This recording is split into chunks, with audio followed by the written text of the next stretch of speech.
Thank you very much, Mr. Chairman. Thanks for letting me join this committee for this special hearing today. And I've got a couple of questions for Commissioner McCormick, if I may. In June 2022, the Cyber and Infrastructure Security Agency, or CISA, conducted a vulnerability analysis of Dominion Voting Systems Democracy Suite ImageCast X, which is an in-person voting system used to allow voters to mark their ballot. CISA's report outlined 9 vulnerabilities. With that said, how confident are you that our voting systems can be protected or even ideally made immune from hacking or other vulnerabilities? Thank you for the question, Congressman Good.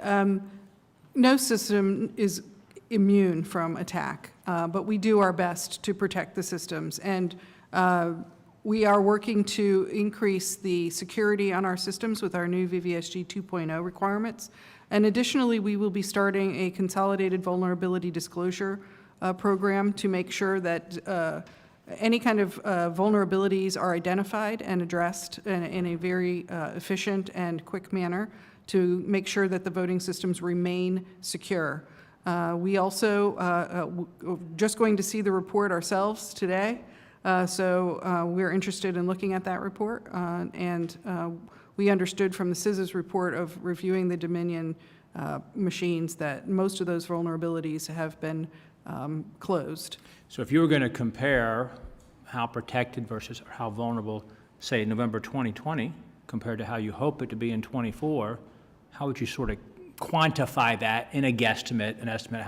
How much better are we? Well, hopefully in 24 than we were maybe in 20. You know, we did not see any vulnerabilities exploited in 2022, and I think we will. Not any.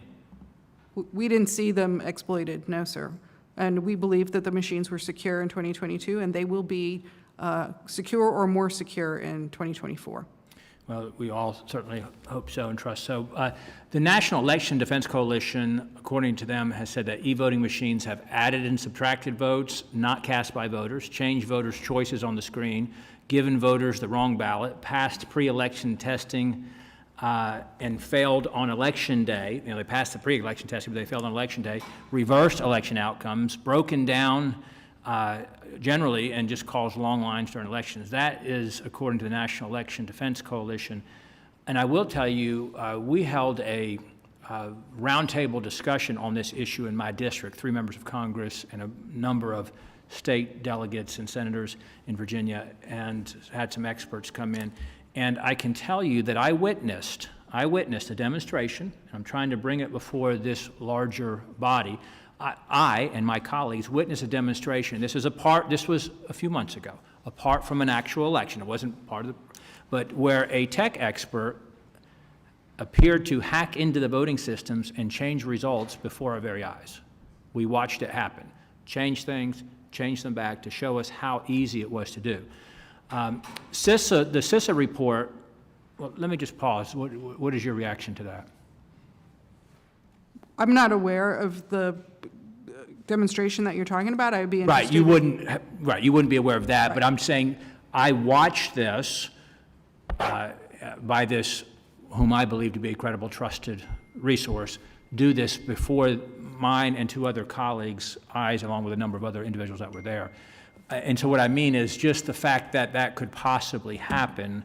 What would be your reaction to that? Well, I think, yes, vulnerabilities can be exploited for sure, but it depends on the environment we're in, how the setup is, how much time people have, what the machine is, has it been certified? There are a lot of questions that would need to be answered, and we would love to be able to see that and look at it. There are definitely anomalies that happen in the systems, but we do have a defense in-depth program through our VVSG and through other programs through CISA, and we are working to keep those machines as secure as possible. Yeah, to my colleagues on this committee, even would like to try to bring this individual before individual on this committee. Last thing I'll just ask, what's the likelihood that a foreign power such as China, who have obviously an active spy operation, including trying to put the facility in Cuba, that they could leverage vulnerabilities for their interests with our election system? Well, our machines are not, our voting systems are air-gapped from the internet. So it would be difficult for them to get to every machine across the country to exploit any kind of vulnerability. Did I understand you to say they're gapped, meaning disconnected from the internet? Correct. Okay, They're- the demonstration I saw literally was through the internet connecting Well, that I saw. our machines are not connected to the internet, and they're not connected to each other. So each machine stands on its own. There are cases where the machines do get connected at the time that results are modemed in some cases. But we require an air-gapped system in 2.0, and we will make sure that the machines are not connected to the internet. Thank you, Commissioner. Thank you, Chairman. Appreciate it.